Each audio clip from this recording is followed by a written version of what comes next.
This is Leading Through Disruptions. Leading our esteemed panel of experts is Dawn Houghton. She has over 40 years of experience helping companies innovate and stay relevant. She's delivered billions of dollars in global new product initiatives. Welcome back, Dawn. Thanks, Gene. So I will say theme 4 was a very interesting strategy or challenge to the panel. Disruption is coming. What would you do? Tell us about this. Yes, this was actually a role play. We told the board that they were now magically the CMO of a Fortune 500 company. The company is very successful. They're a clear market leader for a very long time. And for a couple of years, as they went through the strategy process, this idea of disruption has come out. Now, no one thinks it's imminent. It's always deprioritized, but the threat is definitely there. There's startup companies who are starting to play near and around their space, and the R&D team has said they need funding for a DIS program. So the CEO assigns you, the CMO, to develop a disruption strategy for the company. What we've asked them to do here is tell us, how would you go about doing this? What elements would it include? How would you approach it? Just everything that we would want to advise to a CMO on how to deal with disruption through a disruption strategy. So that sounds like a great challenge to the panel. Tell us a little bit more about the panel. Yes, they had a lot of fun with this. We have a very diverse group. I think we cover about 6 countries. We have different backgrounds and experience, some business, consulting, analysts, that sort of thing. We also have some technical expertise and some academic experience, and all of them do a great job building on each other. So, Dawn, in your executive summary, you have some discoveries that you're going to be sharing with us today. That's right. We learned a lot about this disruption strategy, the importance of it being proactive, part of the strategic planning process, the importance of the CEO role, the role of the CMO, and the effect on the people and culture. So we'll be going into each of these points. So I'm a little bit confused with key point number 1, because it looks like most Fortune 500s are not prepared to survive disruption. That's right. One of the issues that we had is I described the problem that we presented to the panelists, and we had some panelists immediately say, if you have to ask me to create a disruption strategy, it's just too late. But I think that is a reality, especially in the Fortune 500 world. These businesses are very successful for a very long time, and change is not something that they embrace regularly. The second point that Sumant brought up, and he found a study from Accenture, which says 93% of business leaders know their industry will be disrupted in the next 5 years, and 20% say they are prepared to address it. So this gap means there is definitely an urgency to having a disruption strategy. And Sumant also talks about starting to look for leading indicators or early indicators of disruption, which is really what would make it proactive. So we should be doing something as a company as soon as we see those early signals. And he talks about a variety of leading indicators that can be used, not only startups, but maybe bankruptcies of other companies or, just new technologies, other sorts of changes, which are saying that something's happening in this market. And the point is to be ahead of it, not behind it. So I guess if you're going to survive and evolve, then planning has got to include some kind of disruptive strategy. Is that right? Right. So really, disruption strategy is not rocket science. It's just strategic planning, and it needs to be part of the regular strategic planning process, which is typically done once per year. But as part of that process, we need to be continuing to ask fundamental questions like, who are we? What business are we in? What could we be? What is possible in the future? Those kind of questions are things that are either not done in strategic planning, or it's maybe half a day sometime during the week. We'll talk about the what could be, and then the other 4.5 days of the week we'll deal with quarterly profit projections. Okay. Mm-hmm.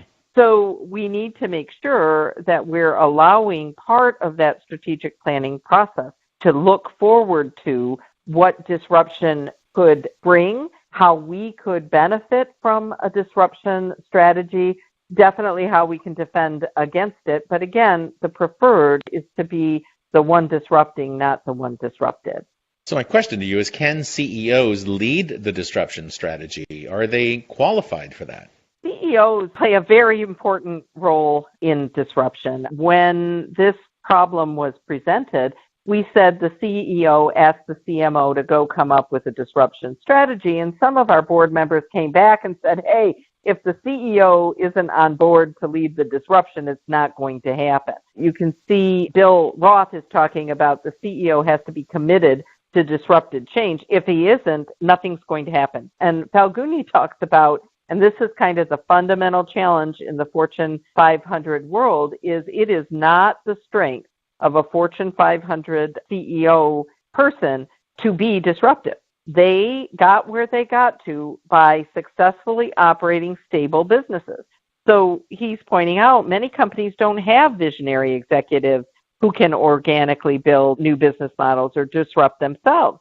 And this is a problem for many of the CEOs. He actually talks about maybe the CFO can just go by and acquire some startups, and then that can help create a more disruptive world. And Bill points out also that leading in a disruptive environment is achieved by creating a vision before there is compelling evidence. This is not only about thinking about what the future will be, but acting before you're sure that you're right. There is a little bit of risk here, and this is the sort of risk that a traditional CEO is not used to dealing with. However, if the CEO is not on board and leading the disruption will not happen.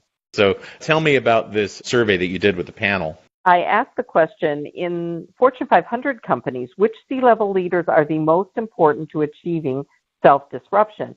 I allowed them to select two because based on the discussion that had taken place so far, I knew almost everyone was going to vote for the CEO. And in fact, 93% said the CEO is one of the two most important. So what I'm really looking for here is who was the second most important. And what really popped up is the Chief Strategy Officer.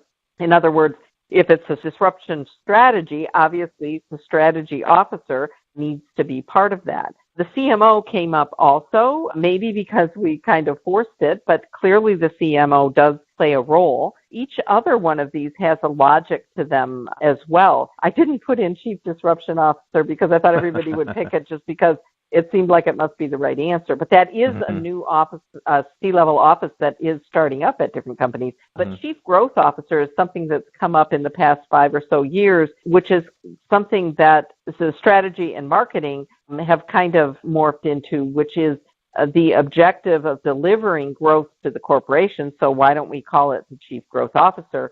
For Chief Technology Officer, I think a lot of Silicon Valley companies, companies where their business is technology, it makes sense that disruption would be led by the technology, and that makes sense. Suppose people said Chief Operating Officer because obviously that's who's going to make it happen. Chief Financial Officer, I was surprised we didn't have more people voting for that because of the important role that startup acquisitions play.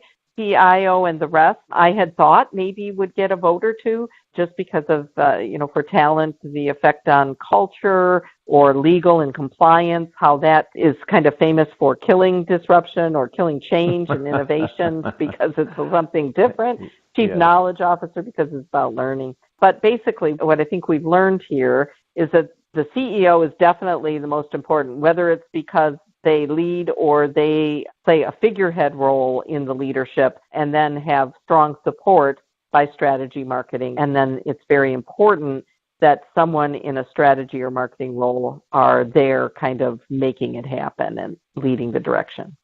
So in key point number 4, you kind of get into this question of how vital is the CMO in driving disruption?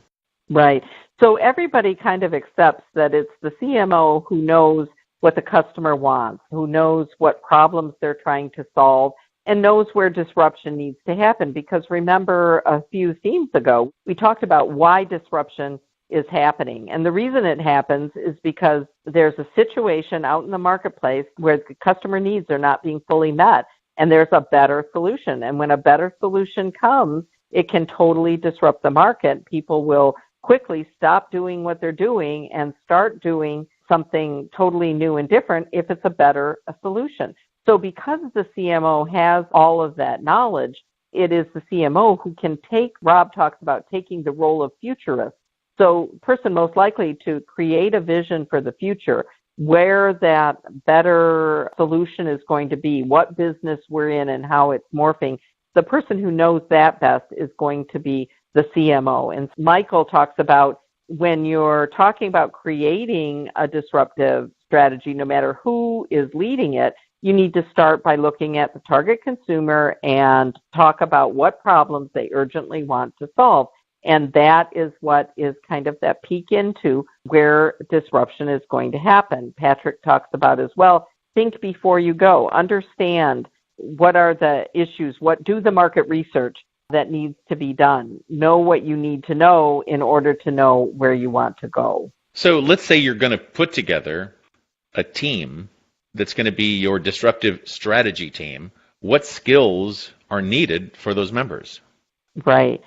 Who does the work kind of depends on what work we're talking about. You know, developing the strategy may be different than who is implementing the strategy. But one thing everyone agreed to was that there needs to be diversity, creativity, and entrepreneurial skills. Don talks about funding a skunk works team. There is 5 or 10 people team who are kind of set aside, protected from the rest of the company, and have a specific job to innovate and create something that will be, you know, entrepreneurial and different for the company. They report directly to a very high-level person like the CEO, and that is what helps provide kind of a catalyst for prospective change.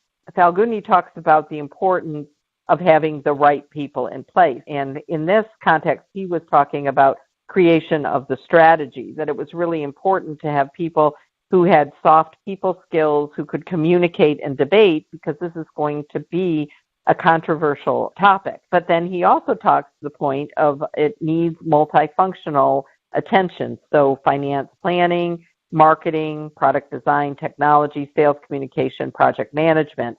Now, Jay points out, if you're in fact reliant on internal people, you may be in trouble. So he talks about let the professionals handle this. And his point is what you need is a group of consultants who can come in from the outside, they can drive the process, and they can be more unbiased. Because, you know, the fact of the matter is we're in the business doing one thing, and a disruption is about doing another thing. And of course, we did have a bit of a lively discussion over whether consultants are a help or a hindrance in this process. But I think the point that he brings up here is important, that, you know, if you want to do this and you want to do this quickly, sometimes taking somebody from outside your environment and bringing them in can help facilitate change faster.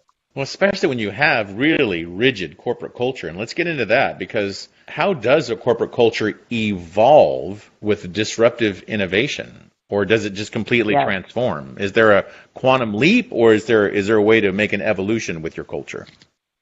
Yeah. One of the things that everybody points out is if you have a very strong culture, and you've got to imagine a Fortune 500 company that's been around for a while, maybe 50, maybe 100 years, has a very strong culture. And it's a culture that has kind of helped shape who it is today. There's a saying, you do what you always do, you get what you always got.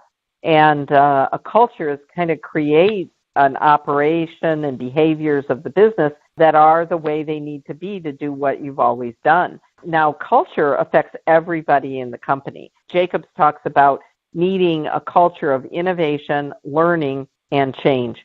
Learning because you're accepting to learn new things, get new knowledge.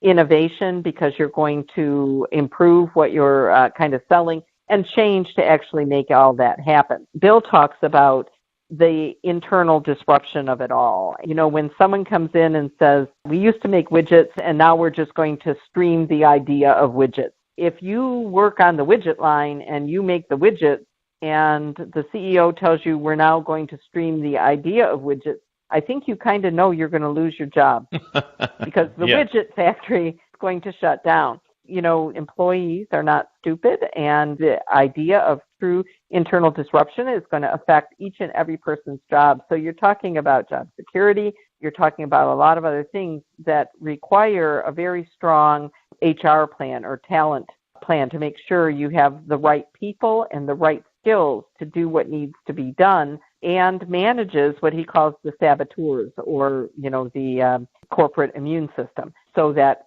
change can actually happen. Wow. I mean, we could just talk about this forever probably, but I guess we should move into a conclusion here. Tell us about your top 3 panel experts.